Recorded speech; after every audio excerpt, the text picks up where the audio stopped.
Vote দিলেন মিরপুরে আমিনুলকে, MP পাবেন সন্দীপের বাবুলকে।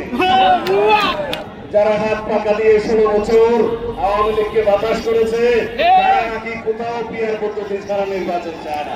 যারা পিয়ার পদ্ধতির নামে বাংলাদেশের নির্বাচনের দাবি তুলছে, যারা বলছে জাতীয় সংসদ নির্বাচনের আগে স্থানীয় সরকার নির্বাচন চাই, তাদের একটা উদ্দেশ্য আছে, তাদের একটি অসৎ উদ্দেশ্য আছে।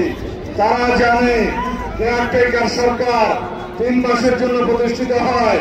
কেয়ারটেকার সরকার 3 মাসের মধ্যে একটি জাতীয় সংসদ নির্বাচনের জন্য সাংবিধানিকভাবে ম্যান্ডেট প্রাপ্ত হয়। এখন সেই কেয়ারটেকার সরকার পুনর্বহাল হয়েছে আদালতের মাধ্যমে। আমরা নিরপেক্ষ এই অন্তর্বর্তীকালীন সরকারকে কেয়ারটেকার সরকার হিসেবেই মনে করি। আপনাদের একমাত্র দায়িত্ব একটি সুষ্ঠু ও সুন্দর নিরপেক্ষ জাতীয় সংসদ নির্বাচন উপহার দেয়া। আপনাদের দায়িত্ব নাই স্থানীয় সরকার নির্বাচনের। বাংলাদেশে স্থানীয় সরকার নির্বাচনের কোন ম্যান্ডেট নির্বাচন কমিশনের নাই। নির্বাচন কমিশনের কেবল 2টি ম্যান্ডেট, একটি রাষ্ট্রপতি নির্বাচন আর একটি জাতীয় সংসদ নির্বাচন। কেবলমাত্র স্থানীয় সরকার মন্ত্রণালয় অনুরোধ করলে স্থানীয় সরকারের নির্বাচন দিতে হয়, নির্বাচন কমিশনের মাধ্যমে সেটা পরিচালিত হয়। সুতরাং যারা বিভিন্ন ধরনের বিভ্রান্তি সৃষ্টির মধ্য দিয়ে নির্বাচনকে বিলম্বিত করতে চায় অথবা নিশ্চিত করতে চায়, তারাই বক্তব্য দিচ্ছে স্থানীয় সরকারের নির্বাচন জাতীয় সংসদ নির্বাচনের আগে হতে হবে এই কেয়ারটেকার বা অন্তর্বর্তীকালীন সরকারের অধীনে। তাদের উদ্দেশ্য খারাপ। যারা বলে পিয়ার পদ্ধতি নির্বাচন চাই, ভাই সাহেব আপনারা পিয়ার পদ্ধতি বুঝেন? পিয়ার পদ্ধতি গায়ে দেয় নাকি খায়? বাংলাদেশের মানুষ বোঝে না, আমরা বুঝি।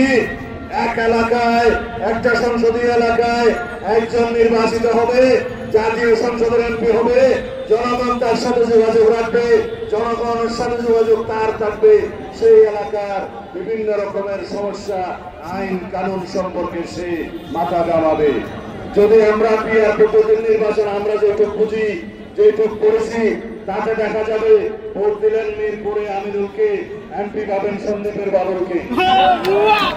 এই পদ্ধতির নির্বাচন বাংলাদেশের মানুষ চায়ও না, জানেও না।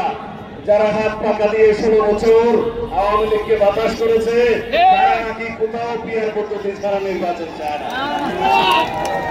তাদের সাথে যুক্ত হয়েছে আরেকটি দল, যে দলটি সবসময় বিভ্রান্তিমূলক রাজনীতি বাংলাদেশে করেছে।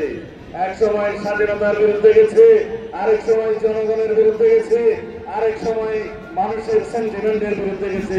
তারা রাজনীতি সবসময় বিভ্রান্তিমূলক রাজনীতি করে এইটার গোলাপানিতে মাছ স্বীকার করার চেষ্টা করছে। আমি মানব না, আপনারা বুঝে নেন।